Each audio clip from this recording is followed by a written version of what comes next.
Hello, welcome and welcome back. This is Jacob, and today we are going to be continuing the narration and character voice acting for the When Elegies Are Ashes side story. Alright everybody, it is time for part 3 and to see how this story continues.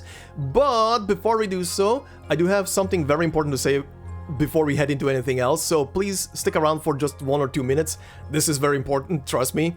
I am sure that most of you have already heard about this, because everybody is making community posts or even dedicated videos on it, but as of very recent, YouTube has implemented a new very amazing feature. Read this in sarcasm.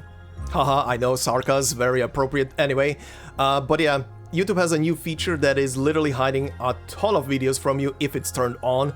So for everybody who is listening right now, if you are watching this video on a web browser, so on your PC, click on your icon in the top right. In the drop-down menu, you will see something called Restricted Mode.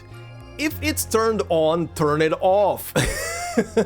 This is an AI-powered feature that is essentially just looking for mature content, and if you're browsing YouTube, it is literally just gonna be hiding so many videos from you. If you wanna have a giggle and fun with it, you can turn it on and go to channels that you already watch, like mine or any other channel, and just look how many videos are gonna disappear from view. That is all I can tell you. But if you do want to keep on watching stuff on YouTube, especially from people that you are already subscribed to and stuff like that, and see even more new recommended videos on your home screen, turn it off. Otherwise, a lot of stuff is just gonna disappear. If you're using mobile right now and are watching this video, pretty much similar thing. Click on the little cog icon for options, and I think you need to just click into general options, and somewhere at the bottom you will see restricted mode. Turn it off. Trust me, you're doing yourself a favor, and you're doing everybody else who is creating content for you on YouTube a favor with that. YouTube, always ready for a giggle, right? But yeah, anyway, that is that. Thank you very much. I will be doing that on every single video for the near future. Not every single, but most videos in the near future, just to remind people and get more audience, because obviously not everybody watches the same stuff on my channel, so you know, I can reach out to more people this way. But anyway, thank you very much for listening. Apologies, and let's keep going, shall we? So, last time was very depressing, right? What a segue. Yeah, last time was quite the depressing episode, and judging from the comments, I am very happy that I was not alone in that a lot of people went through quite the mood swing with with that part of the story. Can't promise you it's gonna get better, but you'll see what's in today's episode. It's stuff keeps happening. Stuff keeps happening in the story, and you'll see in a moment. But before we do so, we're gonna do a quick little recap of the previous part. I know I have to recap the depressing stuff, so you don't have to. Anyway, quick little recap, and we're gonna continue. If you wanna skip it, as always, timestamps are down below in the comment section, and you'll be at the part where it starts. And yeah, let's keep this rolling. So then, last time we began with Eblana leading the Dubliners out of the city into the dark woods with those shiny rewards. Loughshinny and Bridget in the meantime are looking after Emma, the grain shop owner who is suffering from a high fever. While in some fever-induced dreams, Emma mumbles in her sleep the truth about what happened to Theo and the food of the city. We then get to see actually what happened to Theo and his last moments as he was left alone in an alley, all broken and wounded from a burden beast running him over, and no one did a thing to help the little boy. Kulan hears about the news from Bridget, sends her away in a fit of anger, and prepares to drag the statue to the square all alone. Sometime later, he arrives at the square with the statue to try and make the masses there see reason. Sadly, he is unsuccessful with that and dies from the wounds he got by dragging this giant thing by himself. Eblana then appears, calming the masses and sending them home. Loughshinny then stands before Eblana. Eblana keeps inviting Loughshinny to a dance, the same one she did in their childhood. After a while, the two of them reach a understanding for the time being, and Loughshinny collects the ashes that are left from Kulan and takes them to the Wakeman. Demos also reveals to her that she is already highly infected by Eblana's flames. Trying to cross the dark woods, Loughshinny gets lost in them in the mist. She gets help from the exiled king, who leads her to the other side of the forest, where she runs into her companions. Loughshinny then tries to convince the Wakeman once more to come to the city, but they refuse. But they will still take on the funeral for Kulan. Back in the city, Eblana has two unexpected guests in the citadel. One is the brigadier who somehow came back from the woods, and the other is the mist itself, as it bombards Eblana with whispers, but then also leaves. In another place, the singer can also be seen as still alive. Back at the Wakeman, Loughshinny and her companions witness a traditional Taran funeral, a so-called fire-returning ceremony. The next day, as Loughshinny is going back to the city alone, she runs into the exiled king again. He invites her on a little detour to the old palace ruins. In the old palace, the exiled king puts Loughshinny through a old ritual where she sees her own past. He then shows her his own past, and we see his life on the plains, his return home to see his brother, and the assassination that took his life once he entered the palace. Despite all of that, Loughshinny is still unshaken and planning to return to the city. And yeah, that is pretty much where we left off last time, so today we continue. And we will obviously be continuing from stage number 6, the second part of it, where we left off last time, and we will go all the way to the beginning of stage 8 today. So, let's begin with the second part. But considering this is a second part, let's do the introduction of the enemy first, and then we proceed in. The new enemy here on this stage is the Ash creation. Ember awakened by the Dark Woods, born in a gust of wind, and given a terrible visage by the Fey Murmurs. It uses its appearance to protect this forest that has accepted it. Yep, hurts a lot. Anyway, this is stage number 6, its second part, titled The Lost, and it says, "Will this path truly lead me to him?"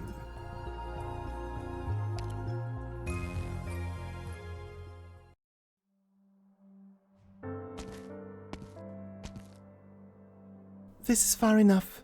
We're already at the Wakeman camp. Your sister roused me from my slumber. You could always return me to it with your own flames if you want.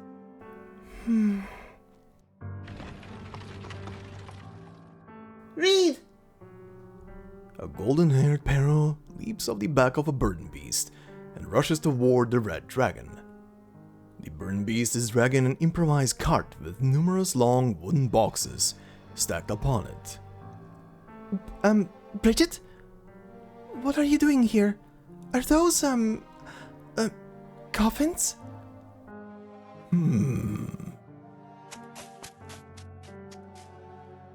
Yeah, coffins. Nemo said to bring them to the Wakeman. Are they still in the ruins? Say, is there someone with you? I can smell that same burning stink, and I could swear I heard you talking just now.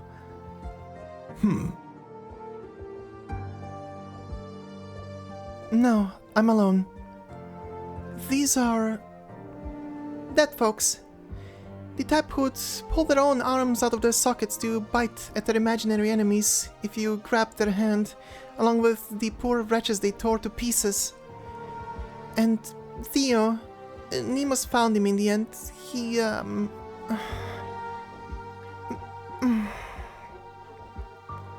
It's almost like this was the natural order of things. The bonfires will be burning brightest when night falls on Saoirsí. The red dragon looks towards Na Saoirsí and sees a faint shadow in the distance, painting the silhouette of purple flames. We'll be out of coffins if this keeps up.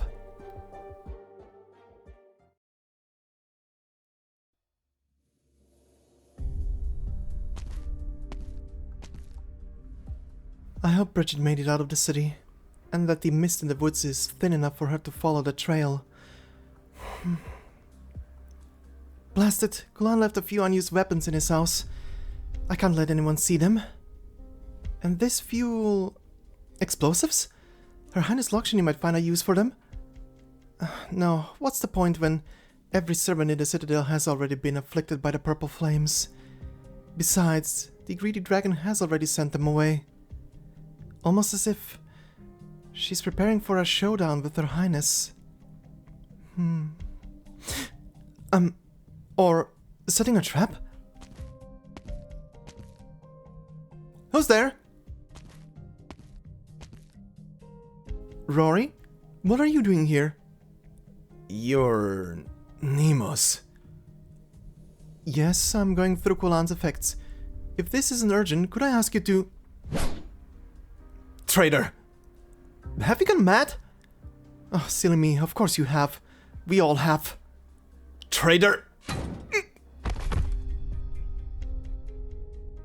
I still can't bring myself to kill them, even if they might as well be dead already.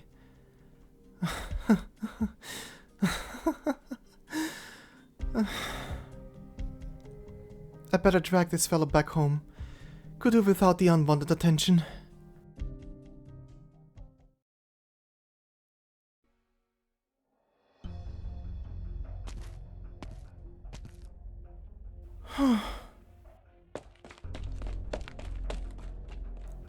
Neemos? Don't mind me, I'll be on my way. What's it in your hand? Oh, nothing. Now, if you'll excuse me... That necklace. It was a gift from Niels to Emma. I gave her bread. That's way more valuable than jewelry in times like these. She gave it to me. Did she now? A necklace she never takes off? It's none of your business.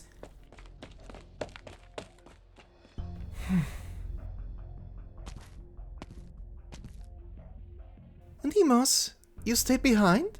I thought all the Dubliners left the city. Don't tell me you're one of those living statues now who refuses to move or talk. I might be soon.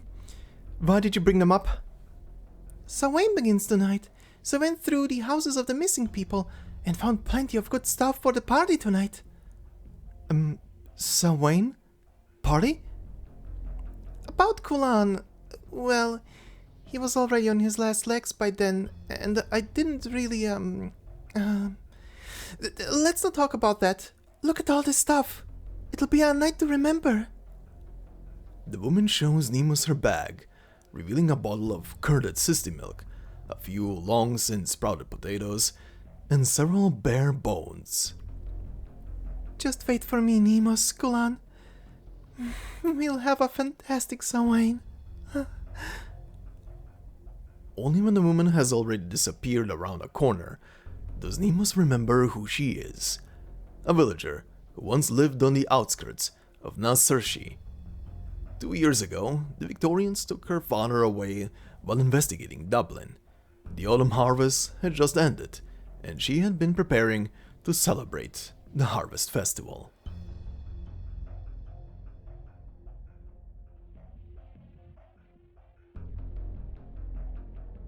What Loughshinny hears about the situation in the city exceeds her wildest imagination.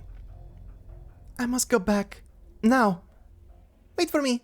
I'll come with once I've delivered these folks to the Wakeman. Are you sure about this, Bridget? It's dangerous in the city. If I fail, there may be no survivors. True, but I still gotta go. Why? Because it wasn't like this before. The city folk never had much to spare, but they always had a cup of water for me when I delivered their letters. They didn't see me as one of their own, but didn't walk away with a sneer when I told them nomad legends either. They listened. And they definitely didn't bite, claw, and punch at people like they do these days, like the Walking Dead straight from a story. Who will the nomads deliver letters for if the city dies for real?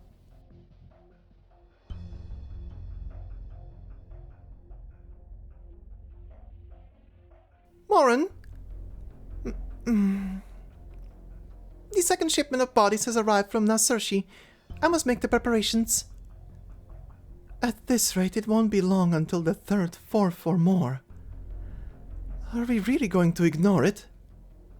As I've told you many times, the Wakemen do not take sides. It is not our decision to make. Are the Na Saoirsians not Tarans too? Why are we standing on the side watching, when the Taran capital is marching towards destruction? I know you came back with the Red Dragon.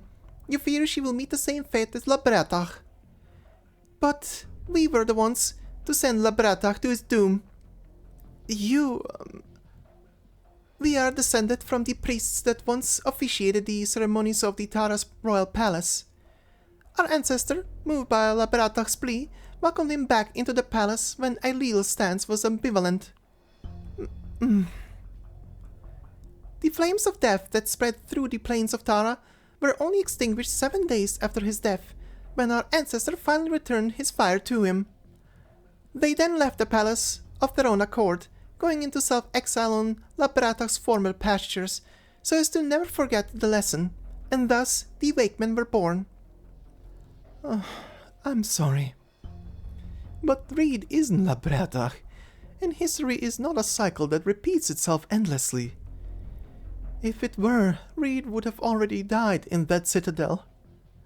Even her tyrant of a sister was the one to free Tara from Victorian rule. Fates are often alike, but always differ when it matters most.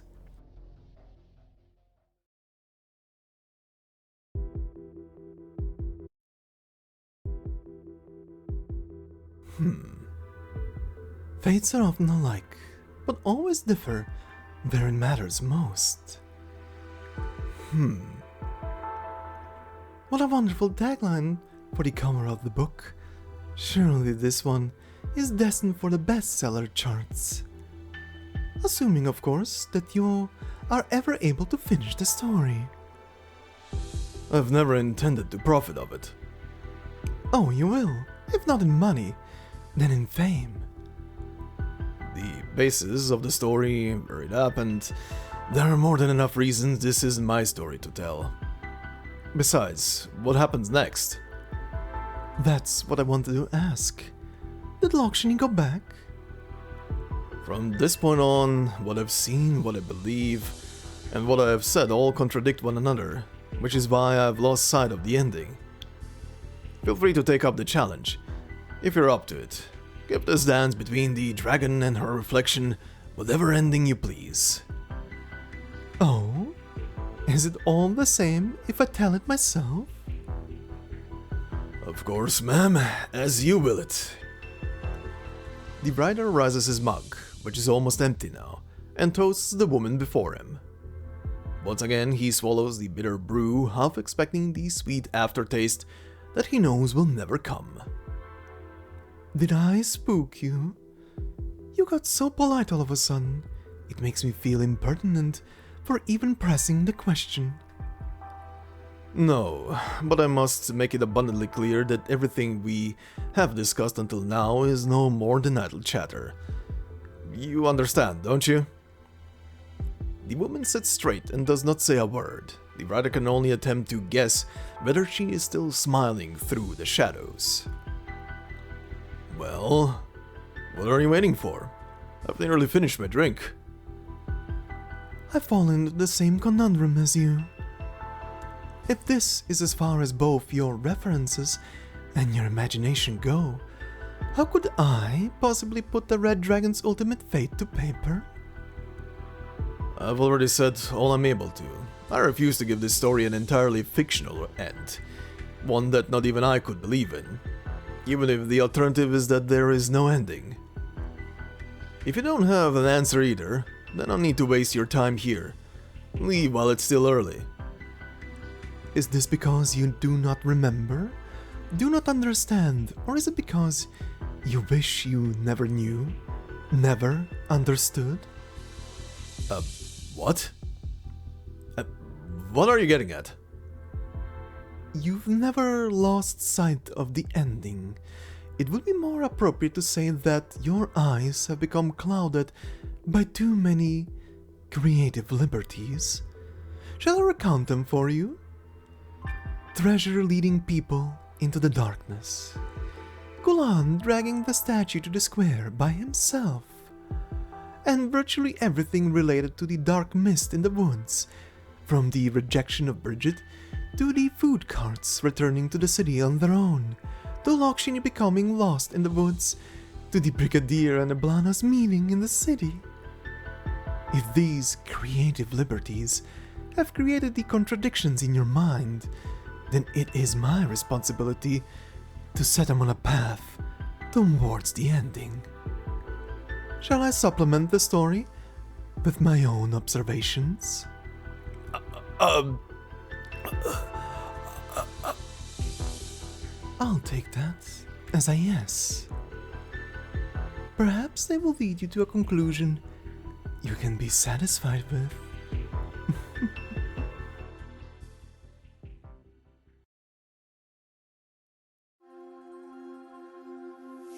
Right then, so, very interestingly, Bridget can hear the exiled king when he talks. She didn't see him, but apparently she heard Loughshinny talk to someone. She just couldn't perceive who she was talking to. That is a very interesting detail to keep in mind. Now, for the other thing, obviously the Wakemen still don't want to go back. They have their reasons, of course, and then we also have the whole conundrum that is still happening in the city. The city is just going down. It is just going so quickly down now. It is on the cliff and it's falling, pretty much. Very interesting as well, in the very final moment of the cutscene, our dear writer has finally realized, apparently, who he's talking to, and that expression says a lot of things. That is a priceless expression on a guy all of a sudden, like, oh, what, beautiful. But more on that soon. But yeah, the story will continue, and it seems it's gonna be continuing now more a bit from the perspective of our mystery woman. But we continue on to the cutscene between stages 6 and 7, EAST2, that says, Death of a Romance. This is just a story, not a map of our future. There is no need to cry, Loughshinny.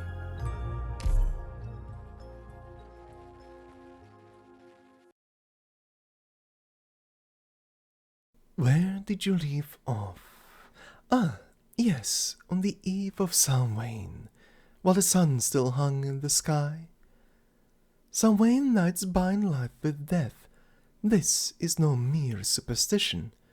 Or perhaps you could say, it has long transcended superstition. Taran legends speak of countless great deeds and tragedies occurring on this very night, and such tales often put the date front and center.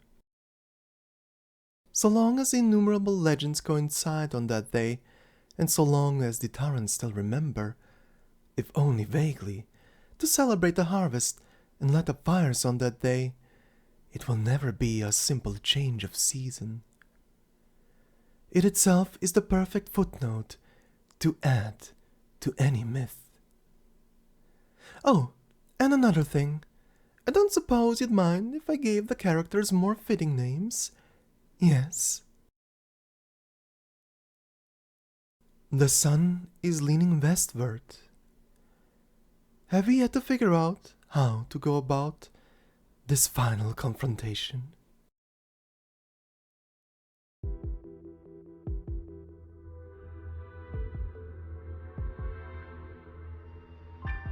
Loughshinny, why are you hiding in your room at dinner time again? Is Dad angry? No, but he will be soon. I'll be down soon. What's that on your desk? Nothing.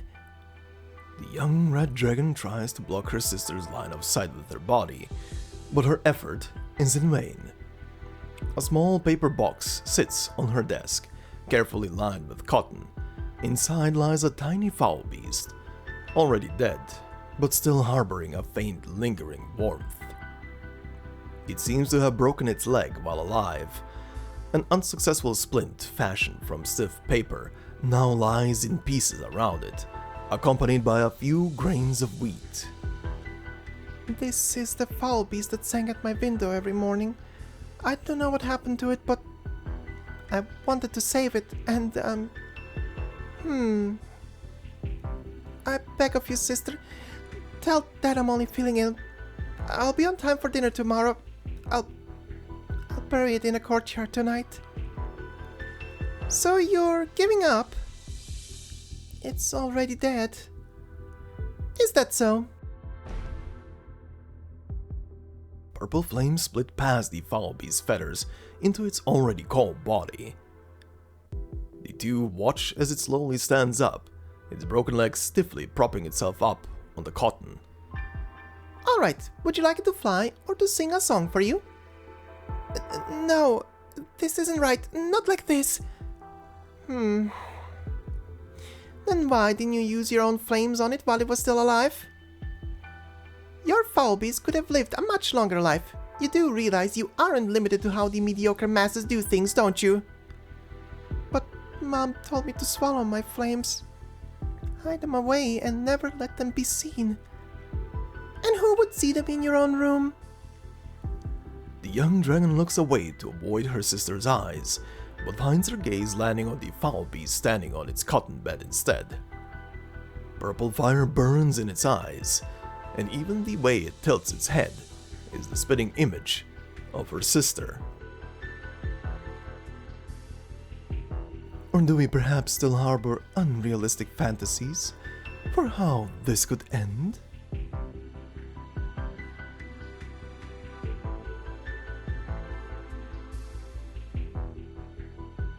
Sister, you're covered in blood. Were you injured? Most of it isn't mine. The Duke's spy bled profusely. I'll replace your bandages. Where is the Earl of Warwick? He has, work to do. Yes, so he says. And as always, you take him at his word. He even allowed the spy to discuss poetry with you while he works. I thought I'd been keeping Mum about our origins, as well as anything related to the Earl's vision. Everyone in this manor knows you never say a word more than necessary. That has never been something the Earl would bother to check. That's right. Had we let the spy escape, the Earl would still inevitably find a way to silence him in the dark, and we'd simply find ourselves bound by yet another chain called caution. I'm sorry, There is no need for you to apologize. Apologies have never changed a thing. Once packed with guests, the long, empty parlor's acoustic now amplified the sound of the bandages being ripped apart, making the atmosphere even heavier. Those poems by that Seamus Williams you've been so into, if you can remember them, why not recite a line or two for me? The noble red dragon racks her brains for a verse that would not rouse her sister's rage. Perhaps something related to Tara, brave warriors, or even ancient legends. But all she can recall are verses that stand aloof from worldly affairs. The land is but a strange romance, the cause of its end lost to chance ill. I am but a wandering bard, well versed in lore from songs in the woods. She sneaks a peek at her sister's face and sees no change, so she plucks up her courage and continues to recite more lines. Only when she finishes both the entire poem and the new bandage with a delicate knot does she realize that her sister has already fallen asleep, encircled by meter and rhyme.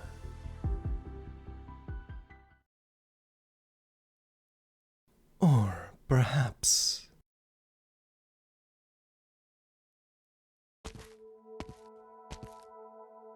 Sister. Loughshinny, you've kept me waiting. What of your new friends? The wayward Wakewoman, or perhaps that lively nomad? With your presence, any obstacles preventing you from bringing them along should have easily been reduced to naught. They're in the city, but this is a moment to be shared by us alone. Indeed. It's cold out here on the balcony, so let us continue this in the corridor. A replica of where the Breatach died, in Na Saoirsí. Why must you cling on to our inglorious history and repeat it? I see you've gained a deeper understanding of the word Tara. But if history does not repeat itself, then how can we speak of breaking the cycle? It can be very difficult to tell us apart by appearance. But the moment either of us speaks, it becomes as clear as night and day. Eblana only ever steers the conversation toward her own interests, while Loughshinny is ever the polite one. She'd get to the bottom of this and find an ending.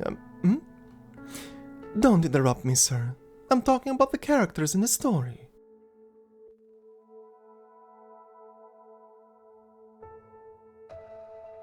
I'm sorry, Eblana. No, I'm quite glad. You finally accepted my invitation. To dance? Yes, to dance. I'll dance with you to the end, together. However, please tell me first. The last time we met, you said you couldn't afford to wait any longer. What exactly is going on? With that same smile of hers, the older sister stands at the end of the corridor, while the younger clutches her hands together and hides in the shadow of a wall lamp, hoping the other party won't notice her heart wavering. Poor thing. She could have concluded this farewell so much sooner. You've become frail. The flames of death must have their limits. Spreading them so far would certainly drag you down as fire after fire blooms, just like the Breathach back then. Am I right? I see. While that ghost's fire might resemble mine, his temperament is closer to yours. It seems he's helped you quite a lot. At first, he only wanted to watch all of Tara burn. He was simply trying to keep it together. Just like you.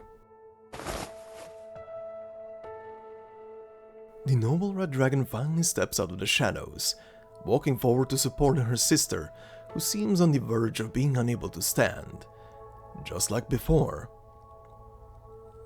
Is that so? At last you resemble your younger self, when you knew nothing of flames of fate, the you who tried to shield me. It has been a truly long time, Loughshinny. I remember. It was when Miss Murphy next door passed away. You didn't like her, but fancied the beautiful bouquet of flowers in her coffin. So you used your flames to change her body's position.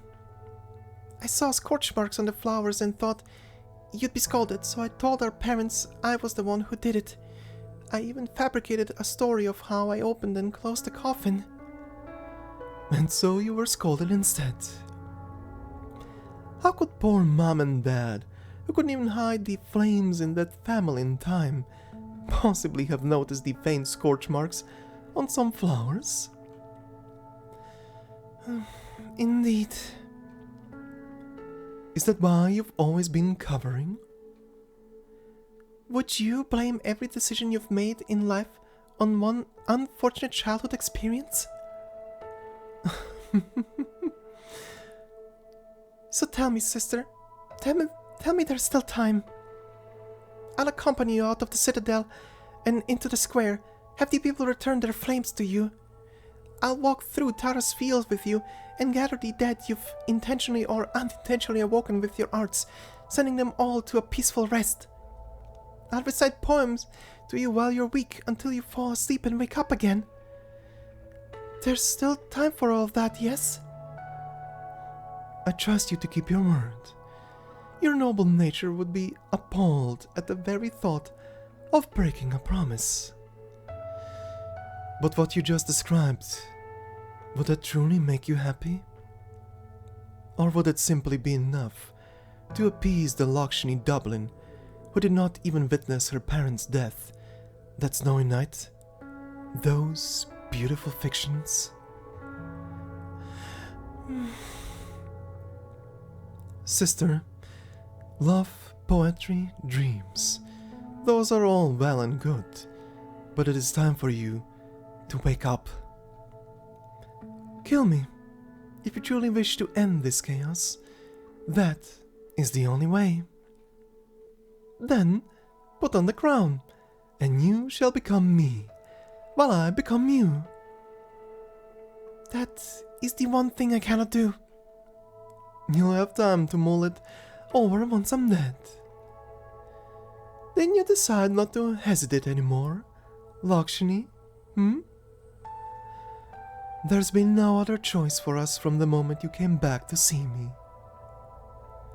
The older sister's mouth curls up in an intriguing arc. Come, dance with me. Is this the dance you've been looking forward to all this time? Why can't it be? The younger sister closes her eyes as she points her spear at the older sister, whose body is about to topple over. She grips her weapon with both hands.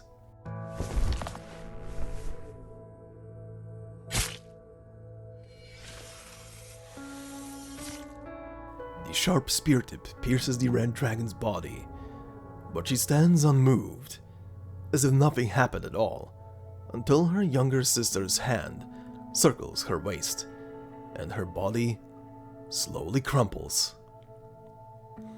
Just like the end of a dance.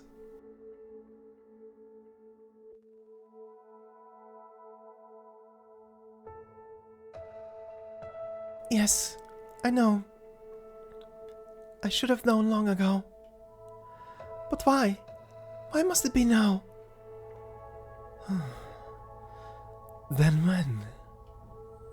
Don't tell me you prefer to stab my heart on a fine afternoon after meticulously dissecting every nuance of right and wrong with me. You return to me, and we dance this dance together. That's enough. I only thought if my sorrow and hatred were thrown into a suitable flame, then they'd eventually become the fuel for life to go on. Sorrow and hatred. So you admit it, Loughshinny. Your noble virtues have only hurt you in the end. Where is your fire, sister? I can't put out your flames just like that. You mean the people in the city? You will die, but not now. Your flames will be extinguished at your funeral, at your fire-returning ceremony. But still, you ought to be dispelling death with scorching flames, rather than holding the hand of the dead and confessing your own inner turmoil, your own regrets. Otherwise, you will only ever be as you are now, letting go of your chance to save everything. Your final chance.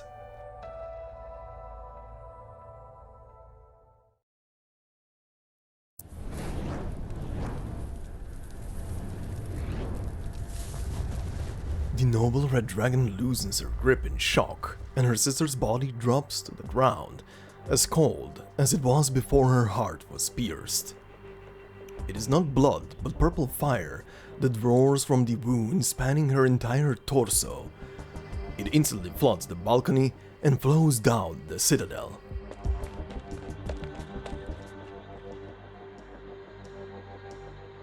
The noble red dragon rushes over to the balcony, but the purple flames of death are even faster.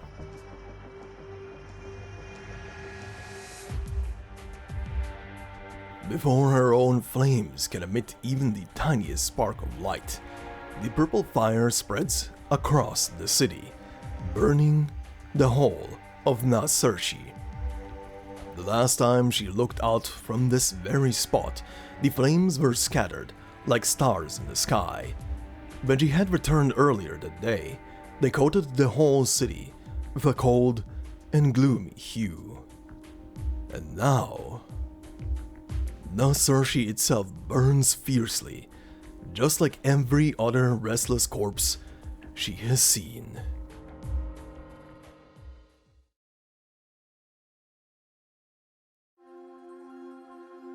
And there we go, the dance has been finally danced between the two of them, and Loughshinny has actually stabbed her sister Eblana. She's dead. Flames have spread.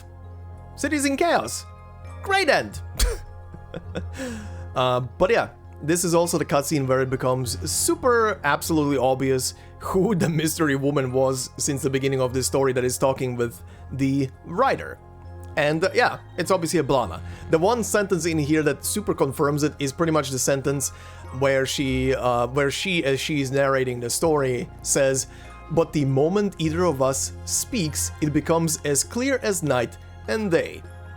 That is pretty much the giveaway moment of, yep, that's Eblana. Again, I gave my reasons on episode 1 why I was already believing that is Eblana. This just confirmed it super hard that, yeah, that's her there. So, also as a reminder here, very quickly, in the cutscene before that, we also heard from the narrator Eblana that the writer has taken a lot of liberties when developing the story, as she listed out a couple of things that are the writer's own liberties of interpreting how something went down in the city. Now, obviously, this whole thing is based on a true thing, as it has been portrayed so far, something that did happen in this city, but how true it is, what actually happened, I don't know if the story at the end of this whole thing is gonna give us a rundown, or if it's hidden in, for example, like Eblana's file where it says a bit about what actually happened in the city or something.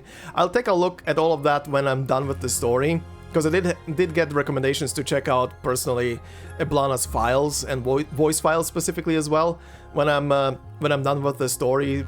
So I will update you all when we get there. And even if it's important to bring up, I'll bring it up in the final part of this video. But for now, just a reminder that yes, this is mostly a story, but it's based on events that did happen inside of the city. So some stuff that appears like crazy might not be what it seems. And I hope by the end of the story we're gonna get a bit more details on what is real and what wasn't real. But that will be for the final, and for anybody who already knows the end of the story, shush, keep quiet, no word, not a single word, I warn you. But anyway, let us continue on with our next part, and that is EA7, which is called One Who Burns the Lamp, and it says, "As you wish, Eblana."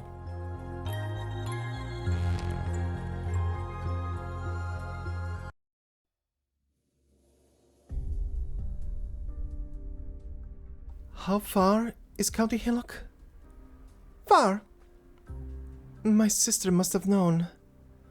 Only the Loughshinist and his band of idiots would consider this plan flawless. Then why are you still following me? Oh, believe me, if it were up to me, I'd be taking a nap in camp right about now. Why didn't my sister stop me? I don't know. Maybe she has high hopes for you. No, that's impossible. She's never looked at me like that. When I agreed to be her shadow, she, Please, Harmony, tell her I don't want to do this. That you don't want to go to County Hillock? Mm-hmm. And if she's in good mood, could you also tell her that from now on I'll, And no, never mind. Fine. Can't hurt to pass it along, I suppose. Although it's not easily avoiding the Loughshinist's eyes and ears. Thank you.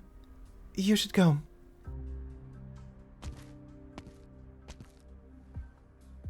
Before she gets bored.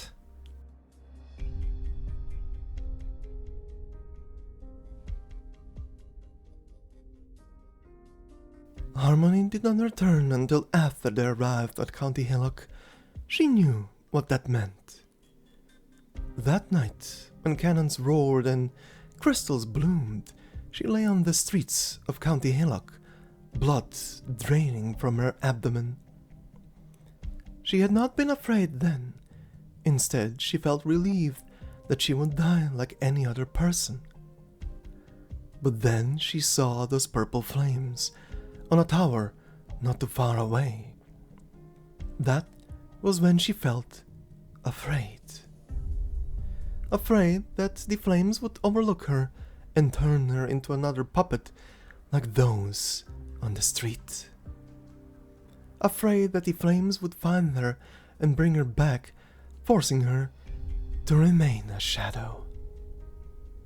She gazed into the fire, trying to find some hint of her future in it, but saw nothing but apathy. That which she feared most had finally happened.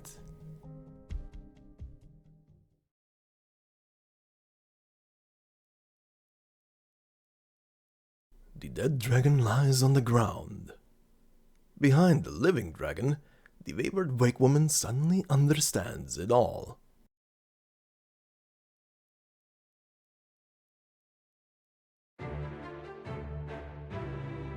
She deceived you. No, she didn't deceive anyone. She set this all up knowing you would never allow the entire city to die with her. She baited you into piercing her vessel, freeing her from the bonds, allowing the purple fire to spread, burning us all to ashes on the eve of Samhain. Why would she take such a risk for a festival that she never cared about? I'm affected by the purple flames too. I can feel the flames of death burning in my chest, colder than ever, so cold I'm growing number by the minute. It doesn't matter whether she's seeking dominion over all of Tara, or if she's simply gone mad and wants the city to die with her. It's neither. Tara already belongs to her, and she was very much lucid.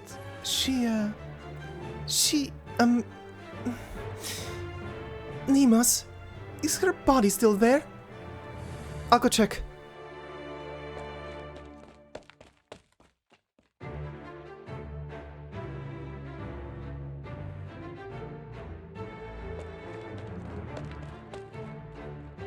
The wayward Wakewoman's brow is furrowed. Perhaps she has never felt such malice in all her life, and as such has never harbored such resolve.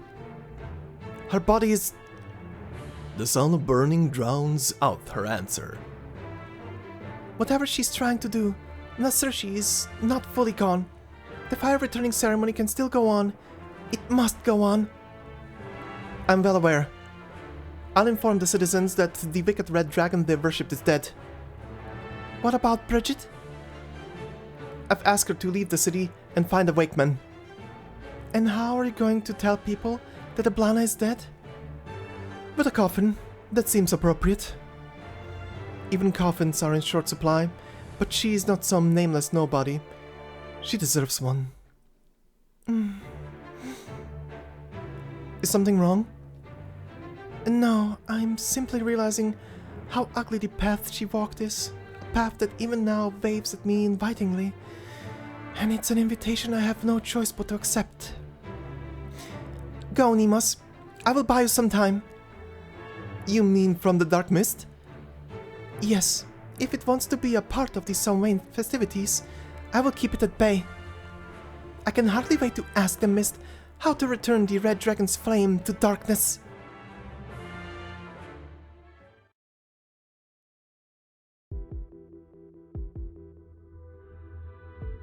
I can hardly wait to ask the Mist how to return the Red Dragon's flame to darkness. How do you feel about that line? Now the ending of the dragon and the reflection is clear enough. The rider stands up at the start. Who are you and what do you want? All I want is to finish the story that you would not. Didn't you say I was the type who liked to piece together the truth? We've gotten so very close to it. This is enough. I'm leaving. If you won't tell the ending yourself, I suppose it falls on me. Suddenly, someone opened their eyes, causing a surprised reflection to let go of her hand. The dragon fell into the fire burning bright, and the reflection hid back in the mirror. When the fire subsided, the dragon was gone, and the people were anxious, for they could not find their dragon. The reflection wanted to explain, find a way to bring the dragon back.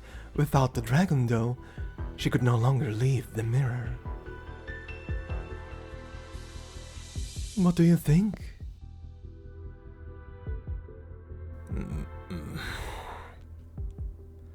You've been glancing over there at the newspapers, but not everything reported is a fact. The brother looks toward the door. He tries to imagine himself running out of the tavern, but it is such a preposterous proposition that he almost laughs out loud. If not everything reported is a fact, then he finally knows who this woman is and why she is here. He also knows that there is no escape. But there is something else he realizes. Perhaps this is his chance to truly find the ending he had hoped for. No matter who she is, as long as the story continues, they are equals. He feels his spirits return. Okay, I don't care who you are, or why you're here, but that's no way to tell a story. You haven't given it an ending, all it was extend an ending-less story. But I have to know, did you really see a red dragon kill another? In the same sense that you saw the hero drag a giant metal skeleton to the square. A creative liberty, nothing more. Then take responsibility for it. So the dragon in the mirror accidentally caused their other self to burn to death in the fire. What next? What did the people do? What about the dragon in the mirror? What about you? Don't you have any ideas of your own? For the first time in a long while, the writer takes out a fountain pen from his pocket, then grabs one of the playing cards on the table. He tries to write something, but the tip of the pen has dried out from disuse. I need, time. But if it can be connected, then maybe... Connected? Let me guess. You're talking about the last story that you published? The writer's pen scratches hard against the card. Finally, some ink oozes out of the tip. He is suddenly reminded of the words of Seamus Williams. May death connect us with all legends. Seamus Williams is dead, but he himself might, if he may be so impertinent, have a chance to be connected with the legends he wrote. He tries to scribble the poem on the card, but the pen leaves only broken, illegible ink trails. Just maybe... Yes?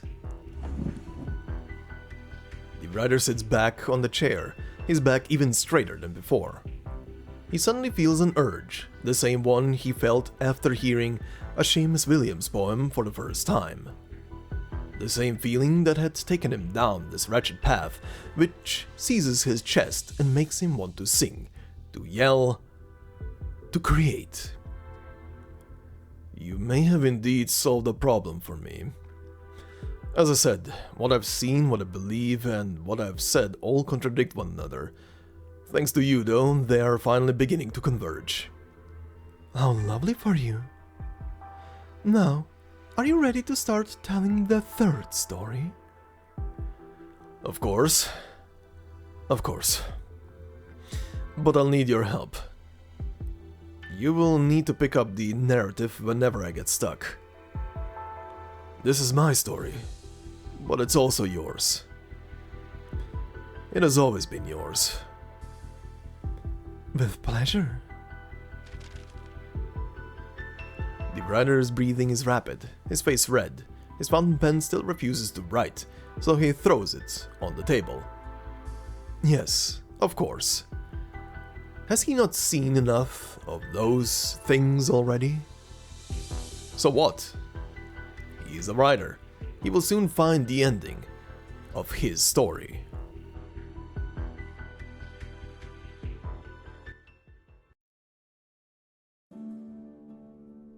There was a mother who once ruled a kingdom, until her crown and her family were taken by her foes. The mother had a powerful daughter, who then made a pact with the dark mist in the dark woods to drive out their foes. The daughter reclaimed the kingdom for her mother, returning the promised peace to the dark mist. The mother was to host a grand coronation for her daughter, but the daughter died mysteriously right before the event. Tremendous woe and then rage engulfed the mother. Her zeal to avenge her daughter was so fierce that the entire kingdom was scorched by her vengeful fire. Until that fury disturbed the dark mist, who had just returned to its resting peace. The dark mist demanded that the mother cease, or she would be dragged into the darkness. But in her grief, the mother remained convinced that the dark mist was the one who had taken her daughter. A desperate battle was then inevitable. The mother determined to risk her life.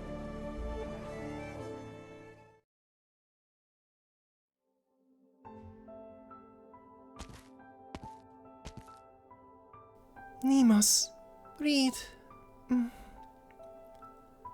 At the city gates, the Nomad looks back at the citadel in the distance one last time. She resists the urge to turn tail and flee at the acrid burning smell. She knows what it signifies. She knows she should do as Nemus said and leave the city to seek the Wakeman as quickly as possible, regardless of whether Loughshinny is successful. But despite the urgency in Nemus's voice, she did not sound like she believed things would take a turn for the better. Not that she believed that Bridget could convince the Wakeman to come. Bridget could smell the same burning smell coming from Nemus. It reminded her of the obsessions that only the dead could have. Who are you waiting for? Death? Are you just waiting for it to pat you on the back so you can have a nice little race together? Who is that? Oh, I forgot you could hear me. I can hear you. I can even sense your presence. But I can't see you. Leave the city, outsider. You're an outsider too, by the sound of it. Naturally. Consider advice from one outsider to another. Live, Bridget. Nothing is more important than being alive. The city will be dead by sunrise tomorrow. Listen to Nemus. Find her kinsman. Run as far as you can. And never look back. You're right. I should go. But I will be back. Back? Stubbornness and stupidity really are hereditary. You're going to come back after she tried so hard to get you out of here? So you also think it was just an excuse to keep me safe? What else could it be? You really think you can sway those wood brains? Maybe if you waited for spring, one of their brains would sprout and they might come with you to the dark woods. I don't like the way you talk, Invisible Brother. What did you call me? Brother? You have burnt stench, but other than that, you remind me of the nomads. No clue how you're related to us, but it feels right.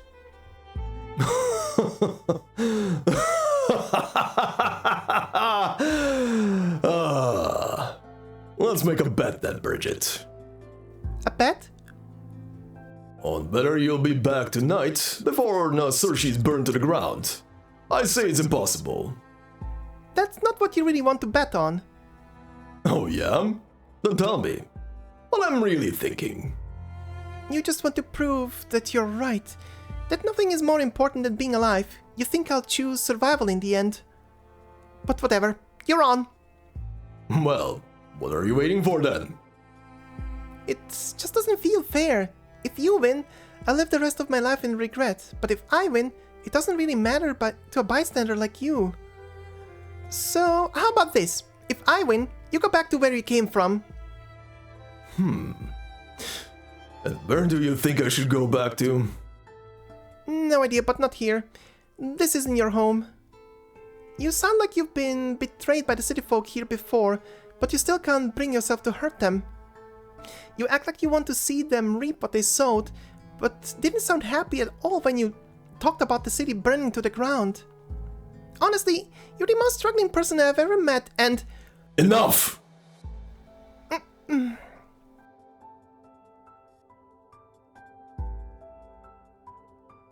Very well. If you win, I'll return to where I belong. But just coming back here to die won't cut it. What else do you need me to do then?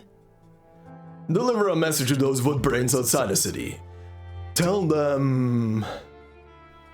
He says in an ancient Tengian language. It's been 600 years. Nobody's blaming you anymore. Go do your jobs. Oh, and one more thing. Again, in an ancient language. Ancient Tengian expletive. You stupid woodbrains. What? Pass that on to those fools verbatim.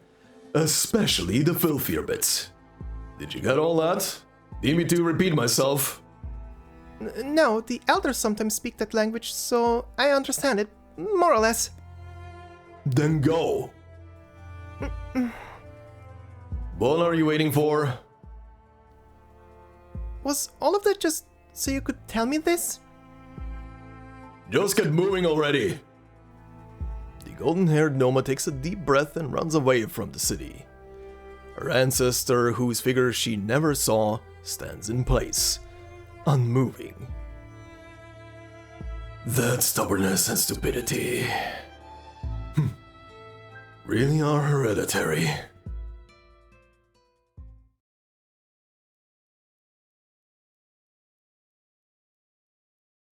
Nemo's turns to leave, while Loughshinny looks towards the dark woods. The sun has set beneath the horizon. Curfew is about to begin.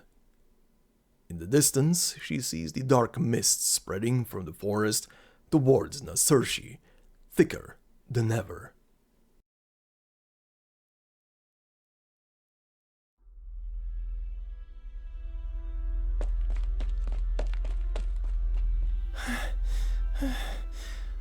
Made it in time.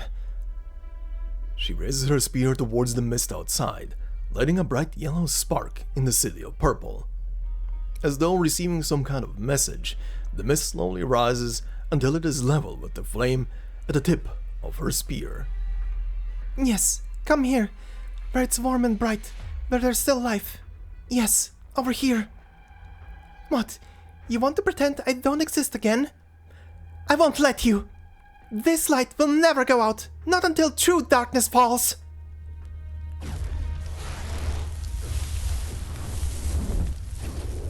Attracted by the flame in her hand, yet unable to approach, the mist begins to flow through the streets. Soon it returns, but this time her flame can neither draw or repel it. There is a cacophony within the mist. She feels as though everything has gone dark all of a sudden. The dark mist has come. Is this your answer? Yes, this is my answer. It is incomplete. It needs time. Time's your enemy, not your friend. We'll see about that. The deathly fires have not yet completely transformed the people into walking dead. They're still alive. There is still time to return the flames. And you're not going anywhere until Nemo's awakens them. Ridiculous. Ridiculous? Maybe. Maybe my strength, my wisdom, and my arts are all so insignificant to you that it seems ridiculous. But I have my resolve!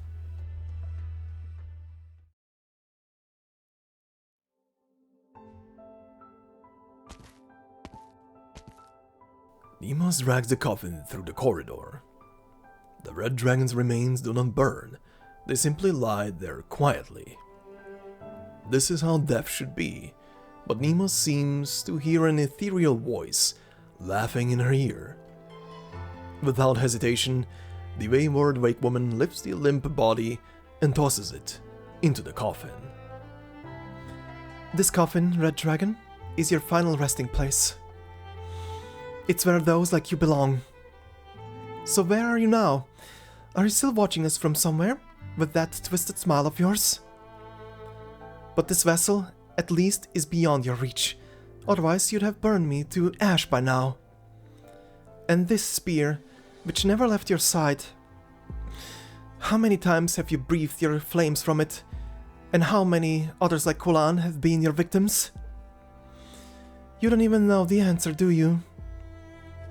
With great effort, Nemus lifts the spear and thrusts it into the coffin. Flames from its tip engulfed the coffin in an instant, spreading along the rope connecting it to Nemo's and merging with the purple fire on her. A deathly cold runs through Nemo's body, but she could hardly feel temperature at this point. You're mine now. I'll finish what Kulan started. Let's go to those lonely, despicable places that suffered from the war you stole victory in. You will be seen by all. Your death will be seen by all. They will know that you are dead, that the proud, imperious red dragon is dead. Here lies Eblana Dublin, in this coffin covered in freezing flames. But what will they do then? I pray that your death will wake them up, of course, as Loughshinny hoped. That they'll know that the era you represent is over, that Na Saoirsí will escape this calamity, that Tara need not celebrate its rebirth with the death of a city. But, your fire must have gotten to my head, dragon. Why is that I suddenly feel like the other ending, where it all ends in destruction, isn't so bad? Someone else may have killed you, but this is my revenge. The coffin remains silent, and Nemo's no longer speaks. Silent, delirious, and determined, she drags the burning coffin down the stairs, making a point to let it hit each step on the way down. It sounds like the withered mockery of the dead.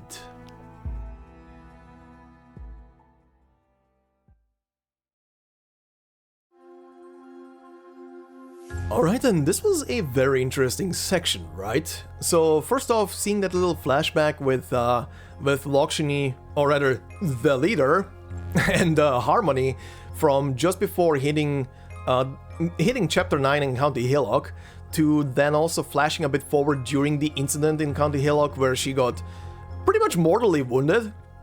she was pretty much dying at that point. Just seeing that little moment and hearing about the fact that that she was so panicky about the fact when she saw the purple flames. Like, she was pretty much, mentally speaking, she was a puppet. She feels like she gave up back then, completely. Even though she voiced some of her opinions through others towards her sister, it seems, she never did it herself. And as we do know, she was definitely just a puppet who only in her own mind was speaking out to the fact that she doesn't want to do that stuff. But we also see the crucial moment on when she got injured, and her inner thoughts again about panic, about her whole panic of that if the flames hit her, she would be resurrected by her sister's innate powers, which she definitely didn't want to have happen. But also, everything is not being prepared in the city, and Nemo's is about to drag the corpse in a coffin around the city. This is gonna be her sight. But before all that, the writer again. I love the guy. I love the guy. The whole scene of him panicking, trying to leave, thinking about it, then realizing, there is no point. If I leave, I'm probably gonna get killed. I know who I'm speaking to now. I have no chance. I love how he just sits back down calmly and is like, okay, screw it. We're writing this. We're finishing this story. Time for part 3. Also, our dear writer, aka narrator, returns as well in this part, which is nice. And which reminds me as well, I keep forgetting to bring it up in the parts in general, or rather, last time I found it out after I was done editing the previous part, so I didn't have room anymore to post it anywhere. I found it after literally I posted the last video. But in the description of this video, you can find the socials of our writer / narrator of this story as well, which is he is called Philippe Boucher, if I'm pronouncing that correct. And in the description of this video, you can find links to all of his socials, including his YouTube channel as well. Yeah, you can find his Twitter and his Blue Sky. If you want to give him a shout out or follow him there, you can do so very easily. And I don't know, tell him I sent you. Tell him hi, Jacob sent me, or something like that. But yeah, in other news as well, Philippe, if you're watching this, amazing job is all I can say.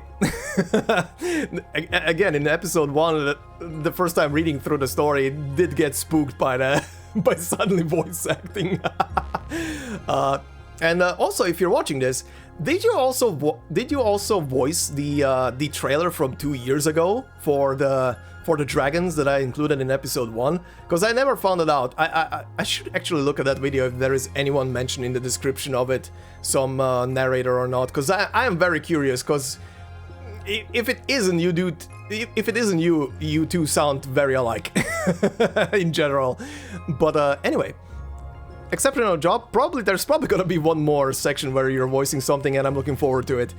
Hopefully, honestly, I really hope that the next section, and probably the last section that is gonna be voiced by Philippe, is gonna be the final part of the story, like the last couple of sentences, because that would be just peak. If you start with a narrator, you need to finish with a narrator, right?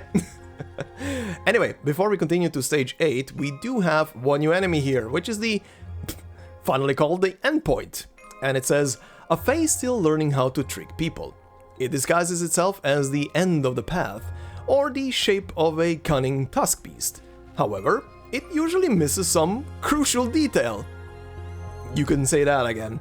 Anyway, we continue with our final scene for today, the beginning scene of stage number 8.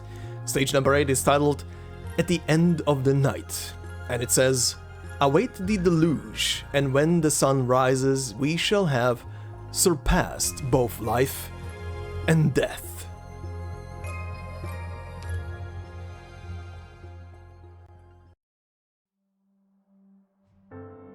Nemo's drags the coffin out of the citadel.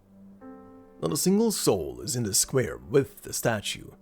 Curfew has begun, but she drags the red dragon's coffin over as the draconic flames burn within her own body. Wherever she goes, the darkness retreats. Once she moves on, it reoccupies the space. Kulan, I envy you. No one could have slept through you dragging the colossal statue, forcing them to come out and see what's going on. But what about me, Kulan? What am I supposed to do? Do I have to keep shouting the red dragon is dead as I walk down the street? She lifts her head to meet the statue's eyes. The violet flames dancing within its pupils do not answer. She recalls the songs she sung for the dead with the Wakeman all those years ago. Those from the city would also join in, if only for the first few lines. I hope you all remember the ancient ballads, Tarans. So, Red Dragon, which song should I sing to announce your death? How about the blasphemous Tim Finn's Wake? Would you enjoy a funeral where people get into fights, splash whiskey on your corpse, and then you wake up after smelling the alcohol? Forget it. No one wants you coming back to life. She casually sings another song that pops into her mind. The black clouds shroud the marsh and vales. The cold wind shrieks through the mounts and hills. At crack of dawn, I see a traveler who asks me the way to the golden field. The wayward wake woman sings with a hoarse voice, dragging the burning coffin toward every inhabited part of the city she's familiar with. She stops at every house, making sure that the purple flames reflect in their windows, that the elegy is heard inside. The more she sings, the more intimately the flames envelop her body, overwhelming her sluggish senses and making every step feel like torturous labor. But it also lets her hear even the smallest snippets of speech from every window. Taran language classes, Kieran? That can't possibly be free, right? At that price? Well, it's doable, as long as we cut down on the wine. Bloody hell, Kieran. I helped you more back then. Could you have escaped the Victorians? Then, dark mist, if the red dragon won't drive it away, I'll do it myself. The black clouds shroud the marsh and vales. The cold wind shrieks through the mounts and hills. At crack of dawn, I see a traveler who asked me the way to the Golden Field. Who is that, Nemus? What's she up to, singing in the middle of the night? And what's that she's dragging, that burns so bright?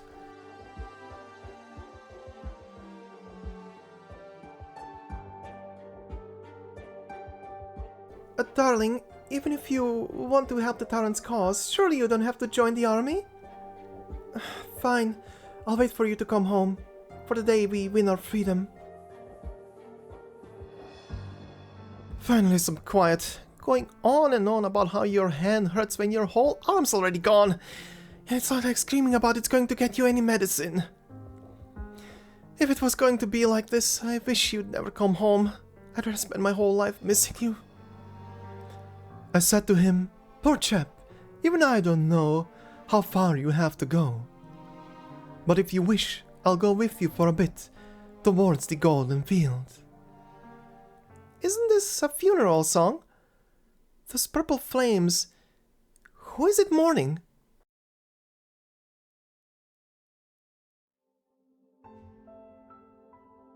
What? The enemies have entered the woods and are right outside the city? I can't sit back and do nothing, Nemus. Where's the army recruiting? I'll take my weapons and go.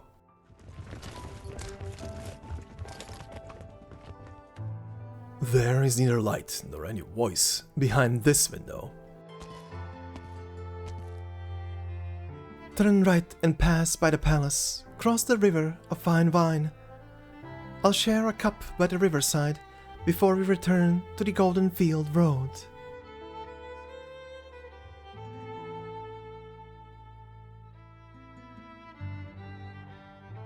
Miss Nemus, will you be moving in with Mr. Kulan after the war's over? Oh, I was hoping there'd be someone other than me to cook for him.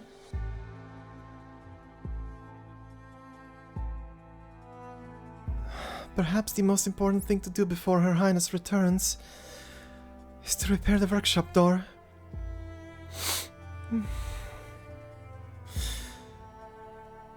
I hope you find that Golden Field and a home in flames you'll never yield. I'm sure you won't hesitate then and complete your trip to the Golden Field.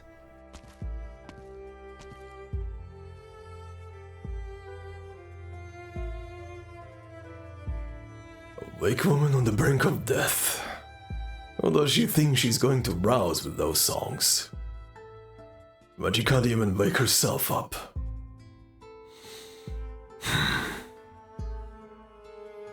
But whatever happens, Bridget, oh silly child of my distant bloodline, don't come back.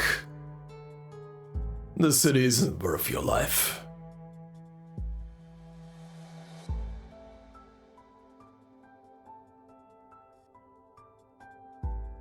Nemus walks towards the last street she has yet to visit.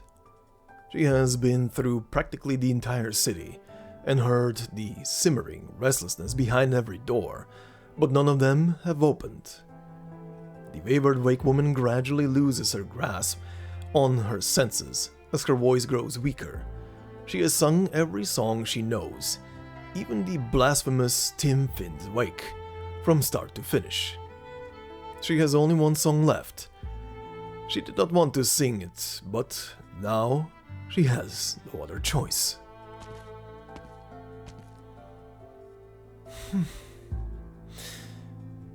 I stepped into the dark woods one morn, calling to the mists of horror. I trod upon the road, heading out to war.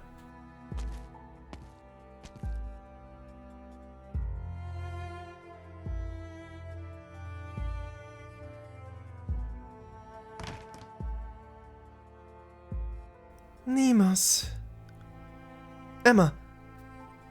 I almost couldn't recognize you. You're, still, I'm not doing good, Nemus. I'll be dead soon. I just want to lie in bed and stop breathing.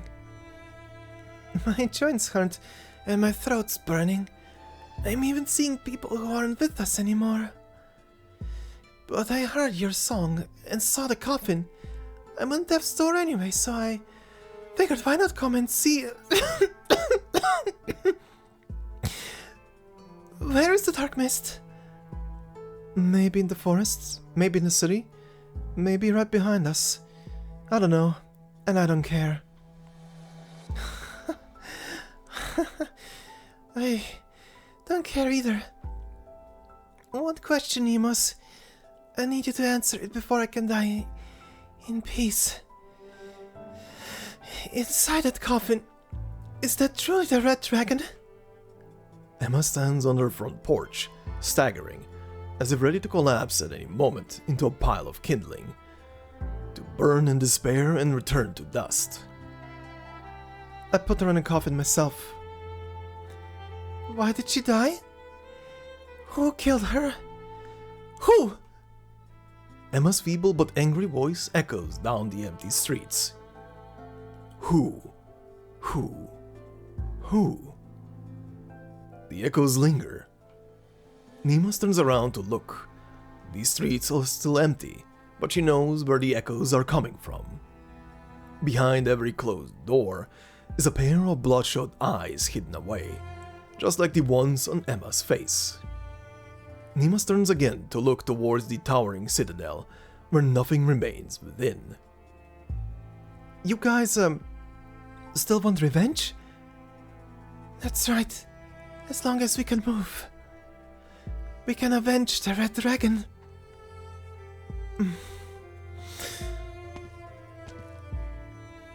Nemus turns away in despair. She stops singing her songs and merrily hauls the coffin step by step towards the square.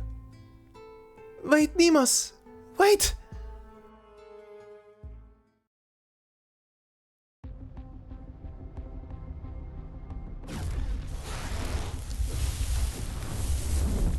How many times must I repeat myself, Mist? Eblana is dead.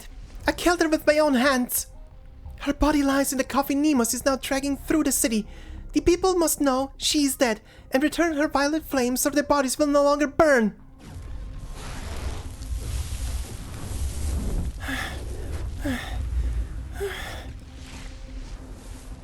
Wishful thinking. She did not give those flames. She merely started the fire. Everything the red dragon promised will be lost because of you.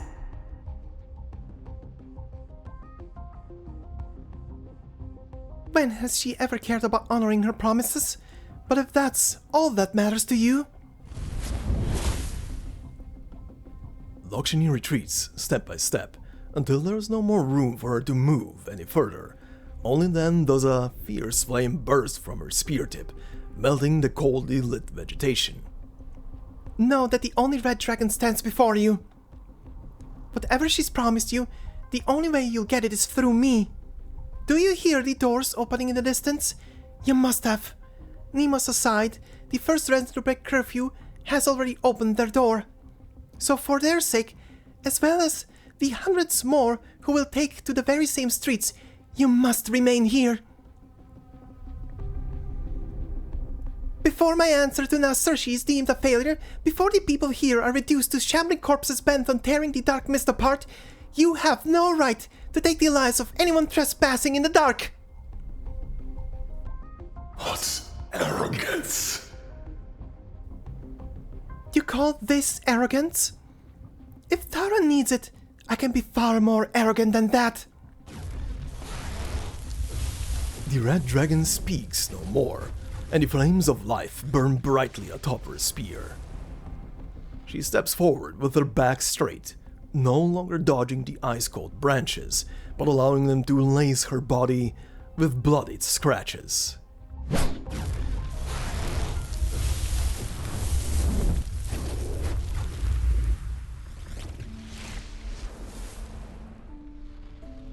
The juxtaposition of the giant statue with the two tiny figures makes them seem like ghosts.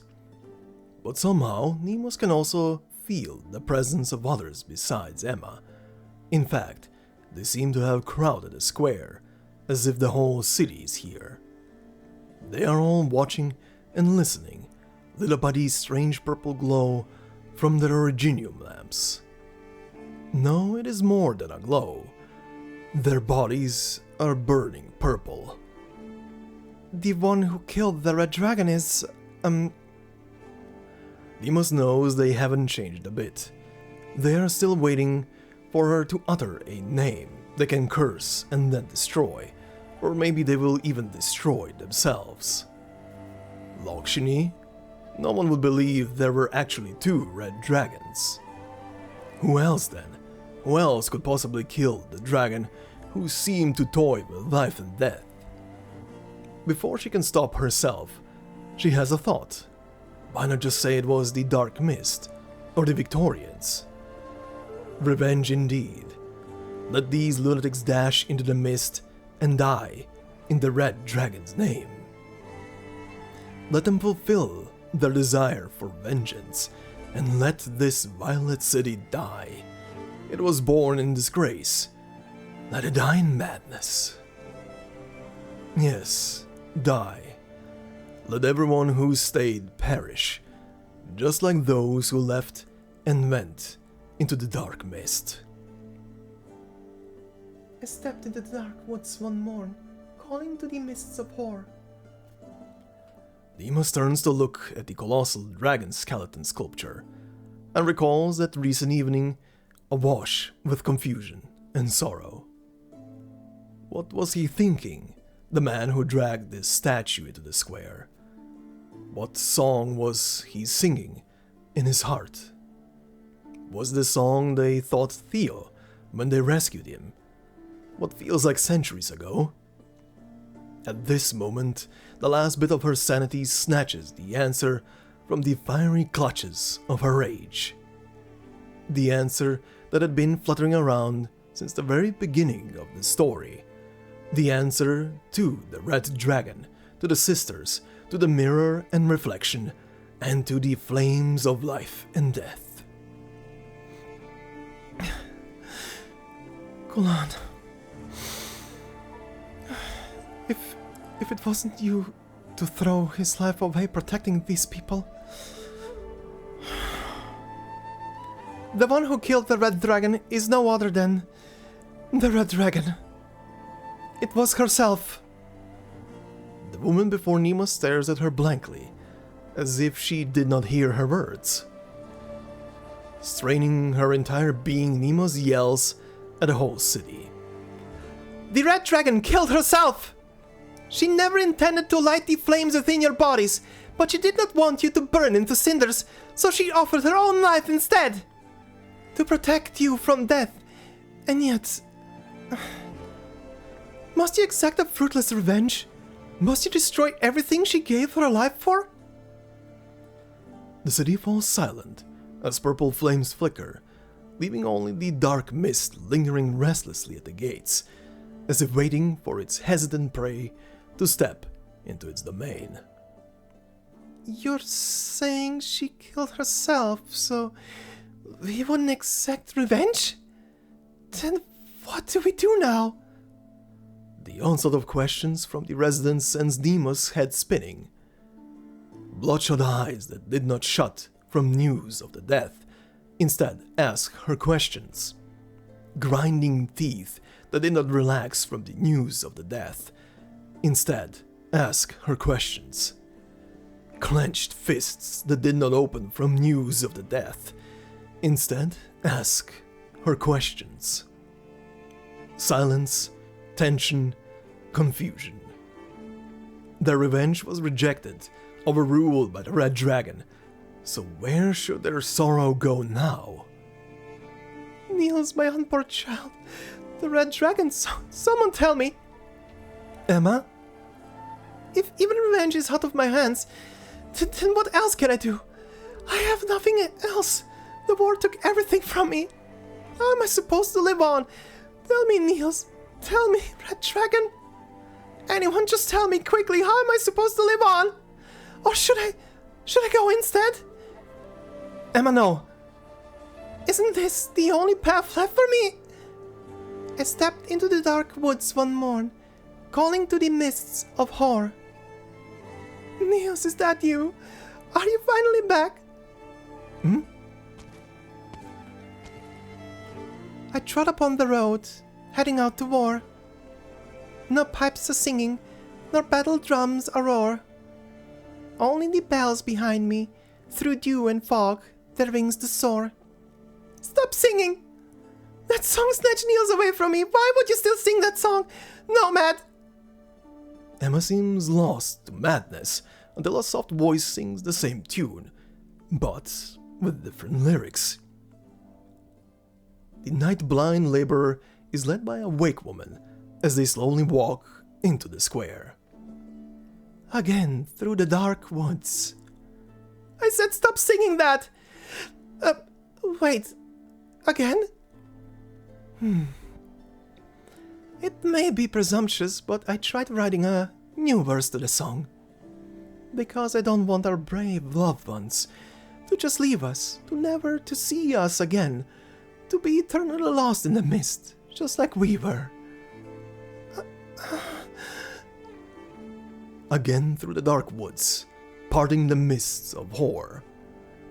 Our gallants dearly departed, my heart so sad and sore. And so in my dreams I go, lighting bonfires in the woods. Not to reunite, but to light the path you trod with fog and dew. Not to reunite, but to light the path you trod? A tear trickles from Emma's eyes, streaking across her sallow face. Return it. Return your flames, and the blessing of the Red Dragon. Return the flames? If I return the blessing, this fire back to her, will it light up their path? Return it, and the wandering departed will also return to the flames and rest in peace. No, I don't want that. I want to see him again. If you die as you are, you will only ever brush past each other in the fog, again and again. Then what should I do? Live on. He chose to walk into the mist so you wouldn't need to be lost within it as well. Return the fire to light his path, and then let the years pass. Let life begin anew, and when your hair is white and he learns his wish was fulfilled, only then will you meet again. The woman buries her face in her hands as she kneels on the ground, tears streaming down her fingers. Moran hands her a candle. The candle flame turns purple the moment she takes it between sobs.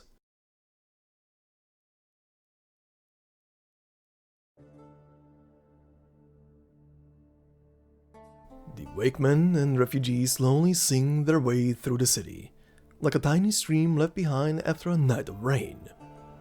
It is by no means a clear stream, nor a turbulent one.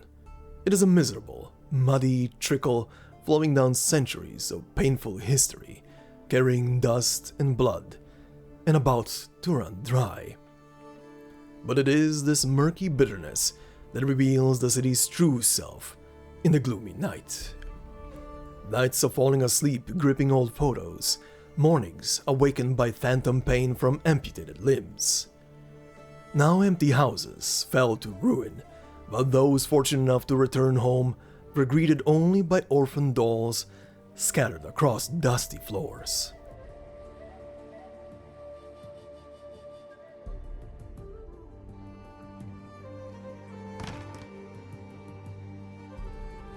The doors are opening? They are. People flood into the streets like a burst dam, pouring into the square. Some leave their homes with candles in hand, while many more follow Emma's lead and take one from the Wakewoman. The flames still burn purple, but seem to have softened and bear a bit of warmth. Finally. Place the Red Dragon's coffin at the statue's base, Nemus. It seems Na Saoirsí will witness a grand fire returning ceremony tonight. You should be the first, Nemus. Me?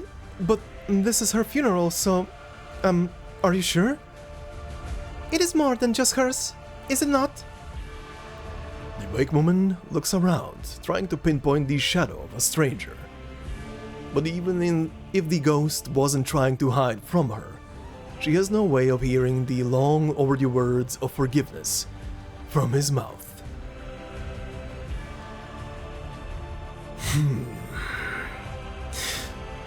Now we're even, Woodbrains.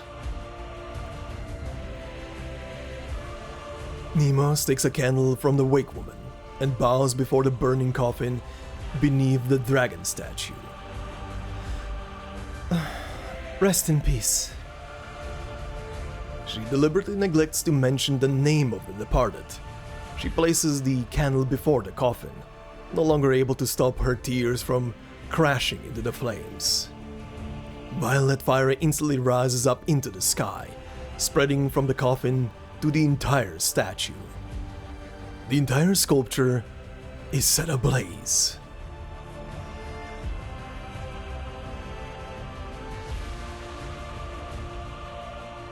The crowd place their candles down beside the statue and return the purple flames to the one who granted them their hue. Some are silent, and some call the red dragon's name, but many more chant the most precious things they had lost in the war. Tears fall like rain. The suppressed, the promised, the twisted, the incited. Tears wash away the flickering, hollow pageantry, revealing only the sorrow of lives crushed to bits. Crude, sharp, turbid, and stuck in their throats. Only now does their sorrow manage to cry out. The rain of tears converges into the stream of songs, pooling around the statue as the raging blaze evaporates it all, until even the citadel behind the square is engulfed in flames.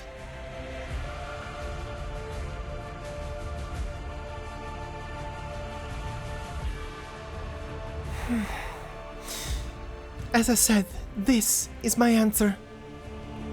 The mist does not reply, but after a long time, Loughshinny hears a deep sigh. You made this choice yourself.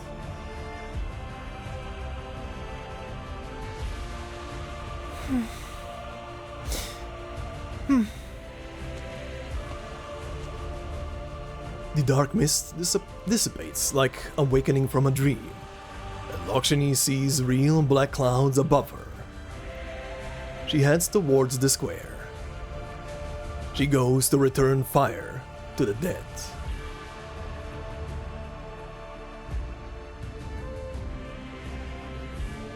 She walks the whole way from the city gates to the square. Every living resident is gathered before the burning statue. The soaring purple flames have already taken over one side of the citadel. No one is able to approach, so Loughshinny gets all the space she could want. It should work from here too. Eblana, may Taran never need your flames again. A small blossom of fire flies from Loughshinny's palm. She does not know if this conforms to funerary tradition. It is simply an act of instinct. The bright yellow flower flutters into the purple blaze. Loughshinny stands quietly, as the other fire returners have done. But the fire does not die out.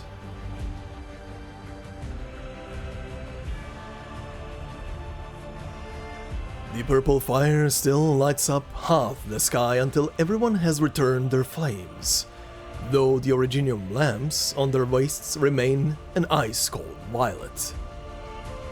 Loughshinny finally realizes that at some point, the giant dragon, still aflame, has stepped right before her. She meets its eyes. Eblana's eyes. Still not giving up, Eblana? Very well then. I'll play along with you. One last time. Loughshinny's spear tip flares up as the giant dragon flaps its wings and charges towards her.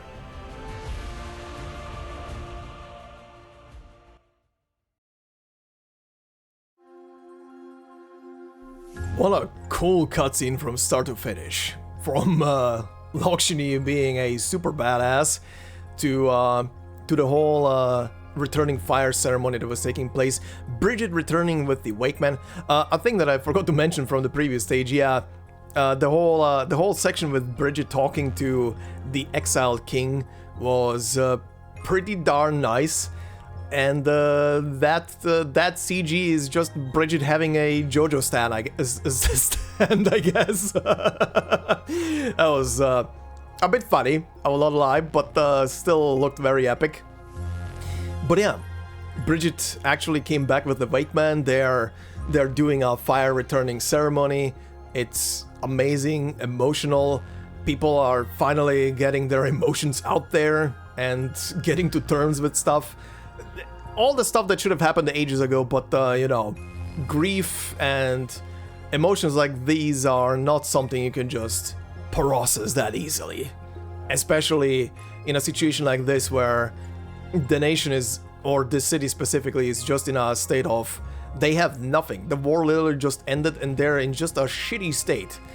Like, this is one of those times where, do I hate the citizens because of what they're doing and what they did to certain people in the story?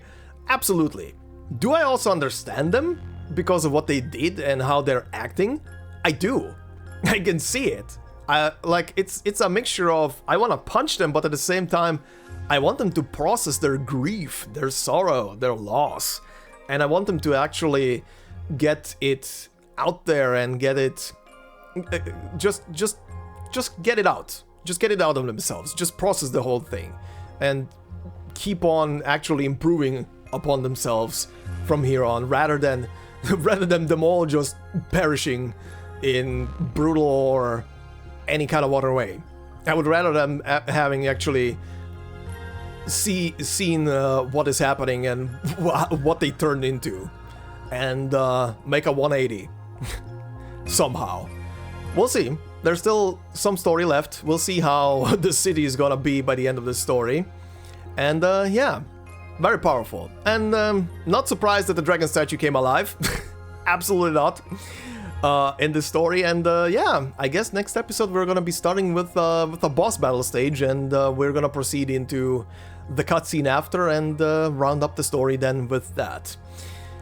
But yeah, that will be for next time. For now, thank you very much again for listening and watching. Hope you enjoyed.